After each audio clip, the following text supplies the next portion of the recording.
welcome back to another episode of The Scoop with Cindy and Coop. I'm your girl Cindy, and that is Coop. Candace. What's going on? Yes, of course. Back in the building yet again. For another one. Cindy talked to these people because, the first time, a couple episodes, we're 4 episodes in, we're like, you know what?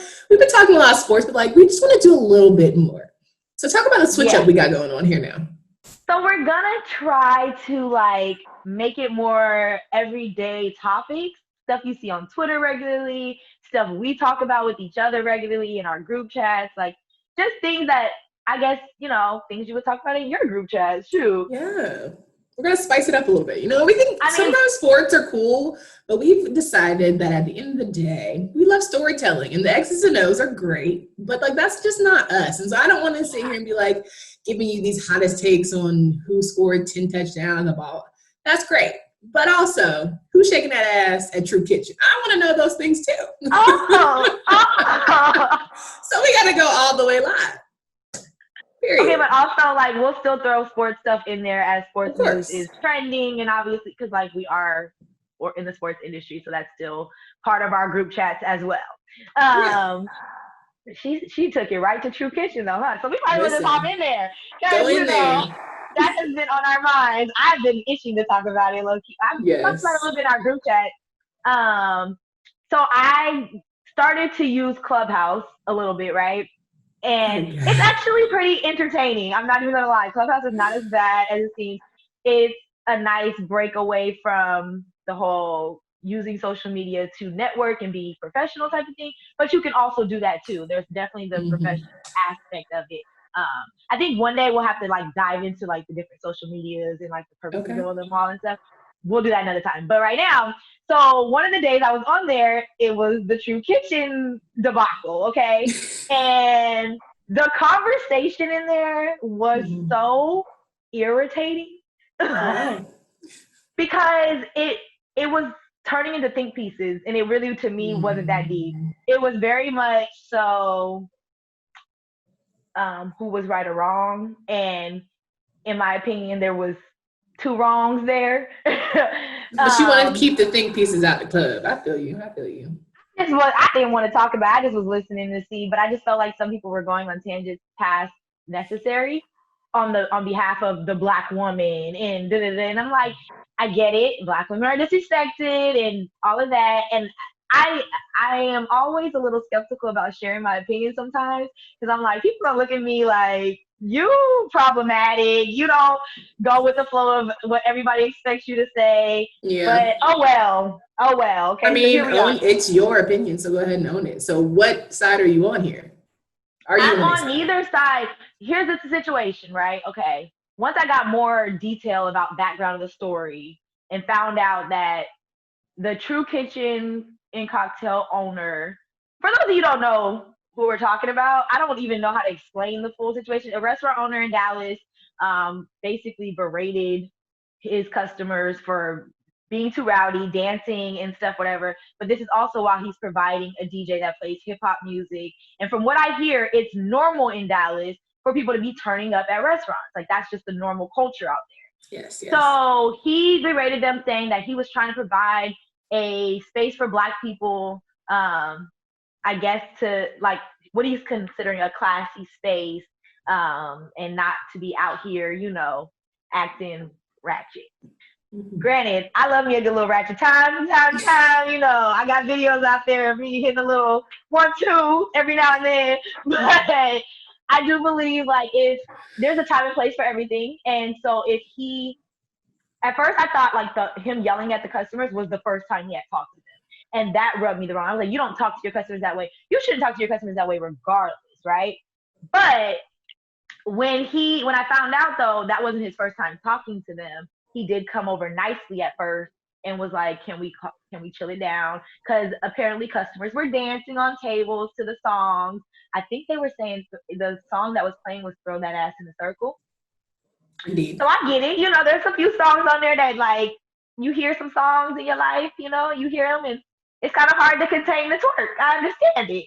But there is a time and place for everything. And so the argument was that there were a lot of people arguing that shouldn't have that type of environment as far as like the DJ playing that type of songs and all of that in there. But other people make great points, like, so you hear a song and you automatically got to dance to it no matter what, no matter where you are. And thinking back to it, it's like, yeah. Yes, I do. No, that's not true. Like, okay, so we did a poll on our social media, on our Instagram. Go ahead and follow that, the scoop_pod. I'm gonna drop that down for y'all. We did a poll on there about that, like, what is a song that's gonna get you out of your seat no matter where you are? And I put, back that ass up. Like, that song is, you hear that, and it's like, oh, okay.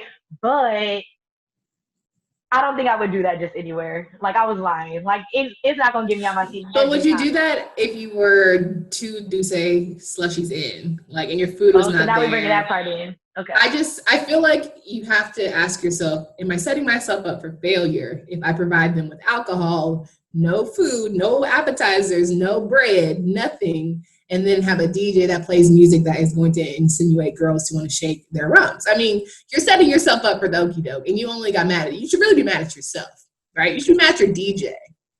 So that was, I understood in part that argument, right?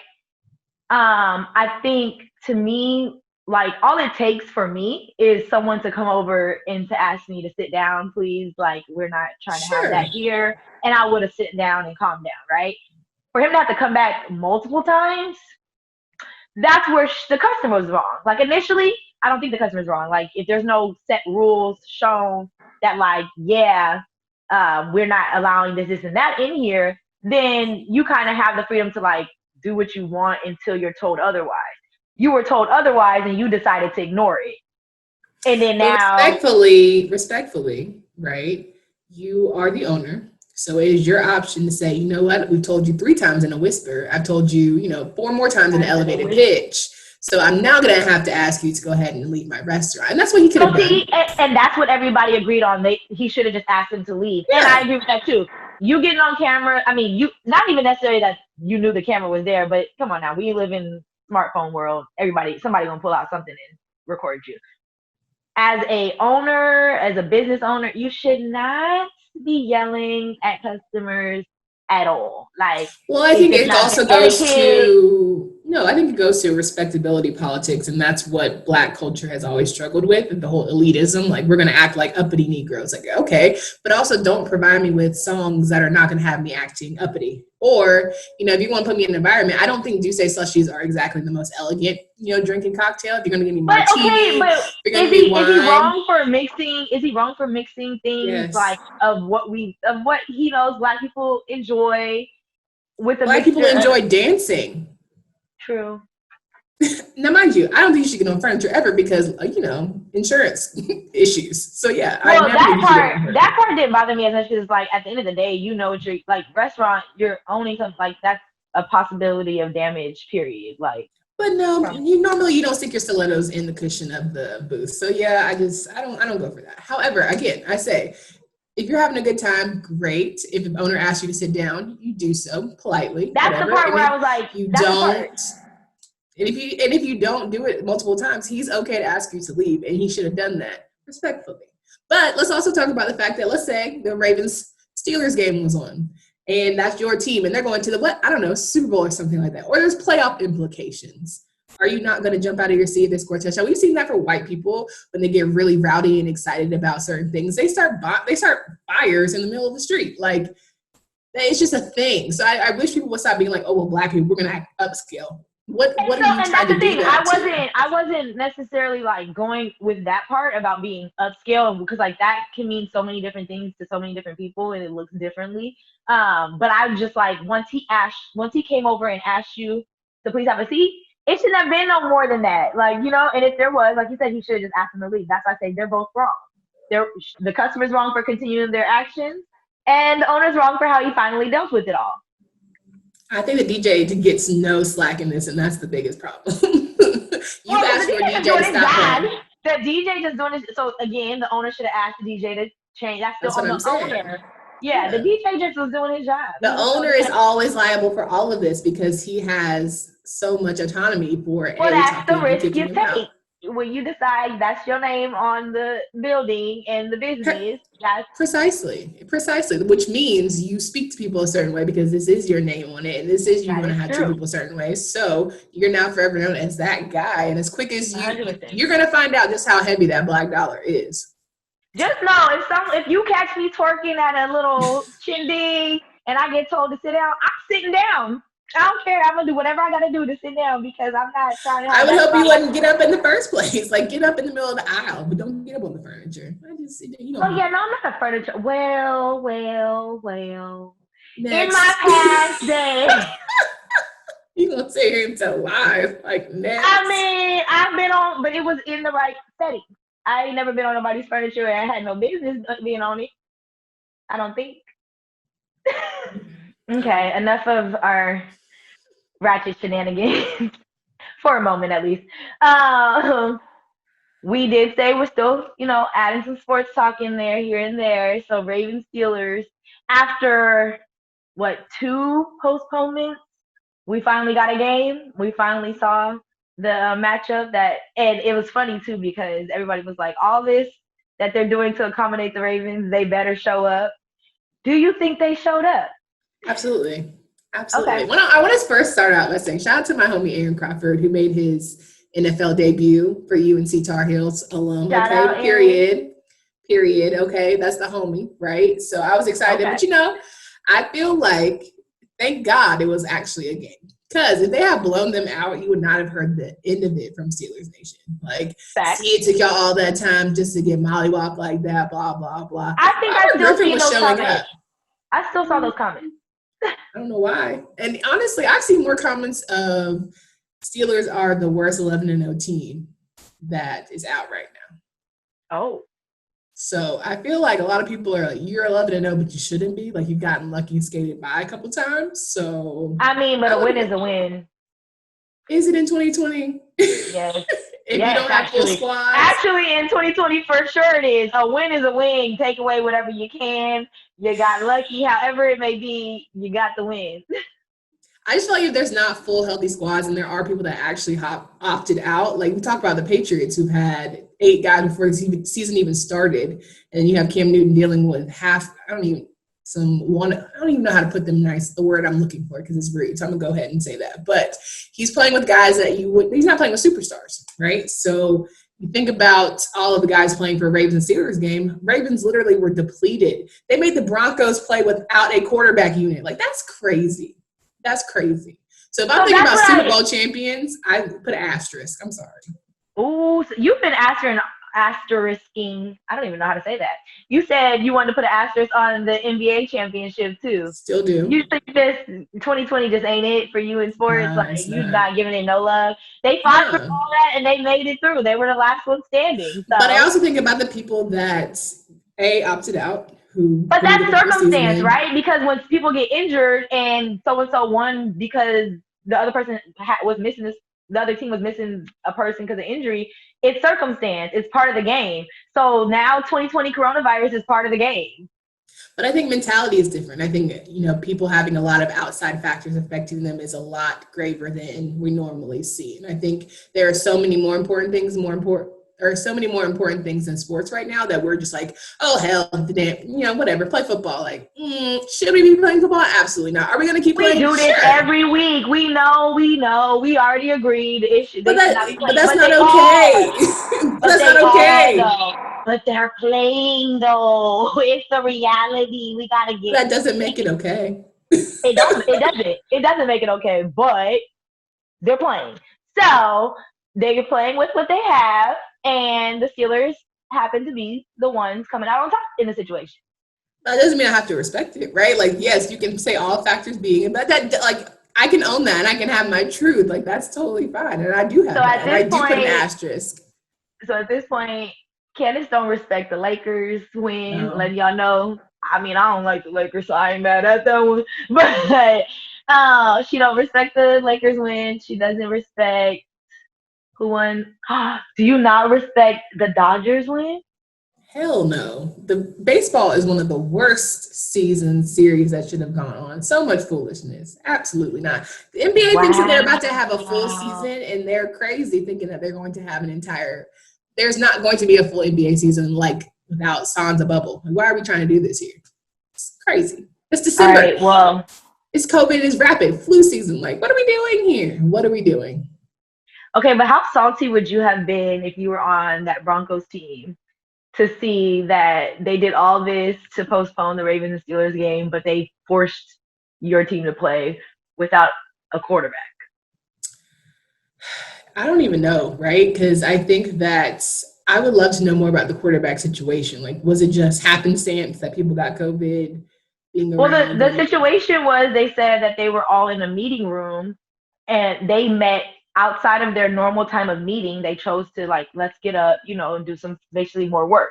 And they were in the meeting room and they didn't have their masks on. So one of them, I guess, had it and could, like pass it on to everybody else. Or not even pass it on to everybody else.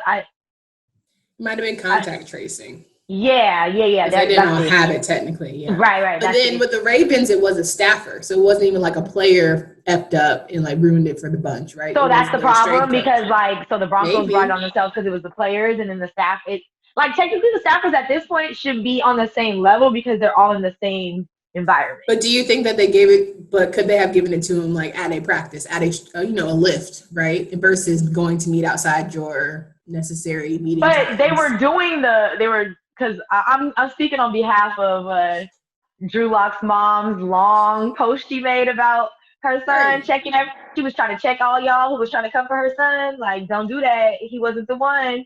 She said it wasn't his fault. They was trying to be. He was trying to be a leader, okay, and get his team together and do some work outside of what they already do, which we know a lot of athletes do. They do extra stuff, extra film time, and all of that. Clearly So it's not working. Clearly it's not working. needless to say, they were attempting to be responsible and be good athletes, I guess, and that just I don't buy turned out it. bad. I don't buy it. But anyway, I do think that I would feel salty, and I think but you look at how many people were down for the Ravens, and it was Yeah, honestly astronomical. It was ridiculous. So I see why they kept trying, but I also, bad on NFL for continuing to act like, oh, we haven't canceled a game yet. Like we're doing so good. Like stop rewarding yourself for BS. Like you should not be playing right now, right? But we're gonna get it's a game. They're playing. Let's make it all like fun and fancy. Like no, it's not Skittles and effing rainbows. It's just not. That's not our not reality. Skittles and rainbows. Not Skittles and rainbows. Oh my God. Okay, well, like I said, we already know Candace feels very strongly. I mean, I feel strongly too about COVID, obviously, but like she's not having none of it. So No, that is none. 100% clear on her end. Um, Stepping into a role like quarterback last minute when you don't play quarterback has Yeah. to be the most terrifying thing ever. And I think it was so great to see that everybody gave Kendall Hinton. That's how you say it? Mhm. Want to make sure. I don't know. You can't be messing up names. I know you know of him from your Yeah, area. he played at Wake Forest, but what was I gonna say about Kendall? He got thrown in the mix without ever having a practice time. He got thrown into the mix with ever not playing a down with anybody, any unit, not first unit, second unit, no unit. And he was like, "Hey, you get to be a quarterback." That's dangerous. Like that's Not even my absolutely role. That's not dangerous. even my position, bro. Like what? That's absolutely dangerous and asinine that they let that happen. But at the end of the day, again, the NFL is going to keep rolling as much as they want to roll. So So is this like? Is it? I mean, no. I don't think it's fair to say be like, well, this is your time to step up and show us what you got because that's not even his position. but that's like But keen on like but do you still look at it like that though? Like as a player going into that moment, as a competitor yourself, you get thrown into a race that you don't normally do.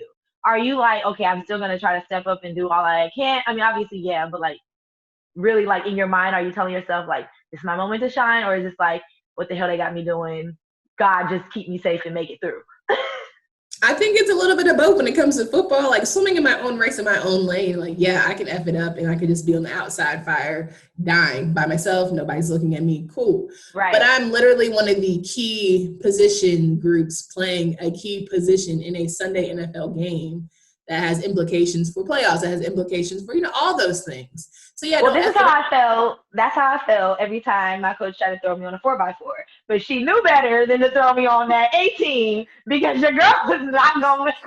She was not gonna pull it out for you. I'm sorry. Don't put me in races that I don't belong in. That's all I'm saying.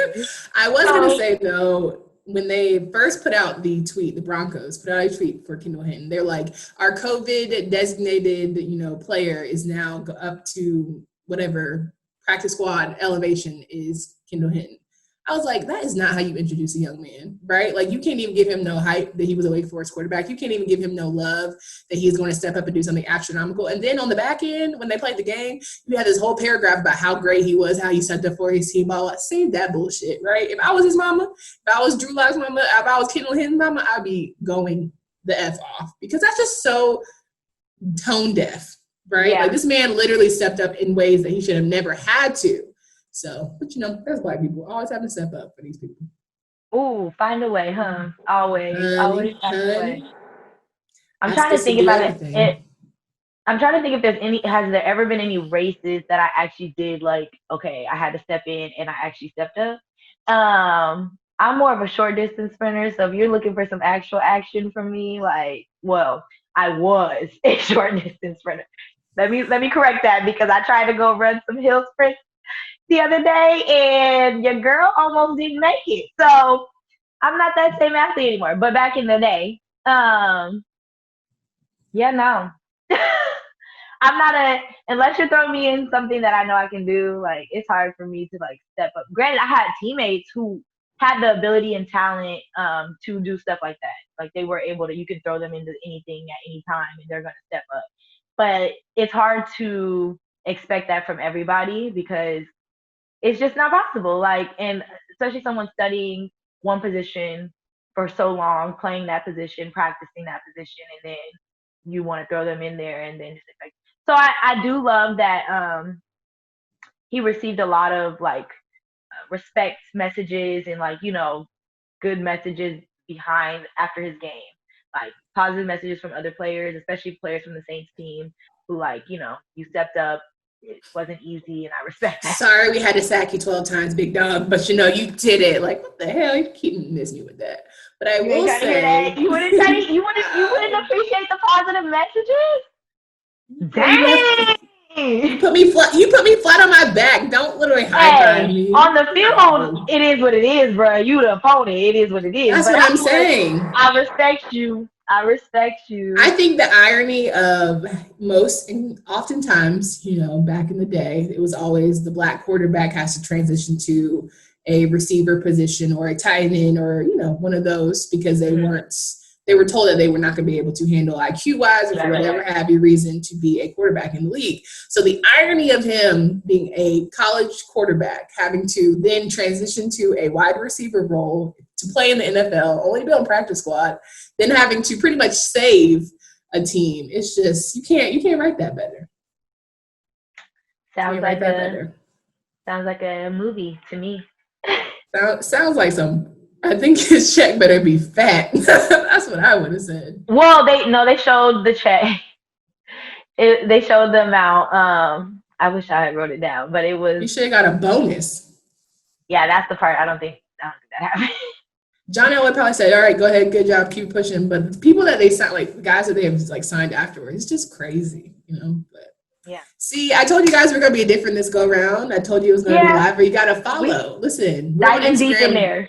We're going on the other side now. We're just gonna be ourselves. I think we gotta relax, right? We got a little sports, but a little not, and that's okay because at the end of the day, it's supposed to be fun. That's what we're gonna do, have fun.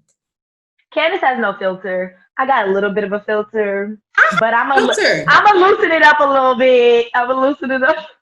I only cussed 2 times today, and I'm very proud of myself. I didn't. Are you sure? Are you sure? Yeah. Are you sure? I didn't say F. I didn't say MF. I didn't say trick. I didn't say B. I didn't say mofo. You did say the word mofo. It just rolls off the tongue now. Yeah. Okay. I'm done. See, that's what I'm saying. You don't know what you said. Oh my God. Girl, clutch my pearls. You know what? I'm sure Miss Ethel is mad at me, but it's okay. Okay. Well, thank y'all for tuning in. Until next time, we'll see you next week.